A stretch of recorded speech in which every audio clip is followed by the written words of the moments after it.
Sakykit, ką norit, bet kai kurie žmonės per pilnatį turėtų būti diskvalifikuoti iš visuomenės. Šiandien mano rytas taip prasideda. Skaitų žinutę. Sveikas Modestai, prieš 2 metus pirkau per jumis BMW F10, dabar varau technikinį, manęs nepraleido, bėga lyva per karterį, automobilis išardytas servize, brangiai kainuos paremontuoti, kaip čia tarsimės.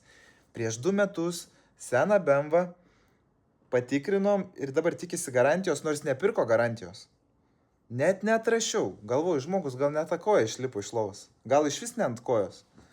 Whatever, šitas dar nieko, bet va šitas man labiausiai patiko. Skambina, sveiki, va čia auto patikra, jumis stebim, labai patinkat, čia šaunuoliai, visi aferistai aplinkui, tik jūs šaunuoliai, išgyrė mumis va taip va. Galvoju, nu fainas žmogus, tęsiam pokalbį. Sako, suraskit man šaraną iki 2000, gyva tvarkinga, reikia darbinio arklio. Sakau, nepykit, žinokit, neieškom pigių mašinų, nuo 10 000 eurų maždaug tik ieškom mašinų. Tai nebent jeigu pigesnė, turi tikrai būti aukščiausia rinkos kaina, kad galėtumėm gyvą surasti. Žodžiu, sako jis man, gal net nekartosiu, kaip jis man, sako, iškolioja jis mane. Sako, aš atvažiuosiu į vietą, kur tu esi, išmokinsiu aš tavo mašinas ieškoti.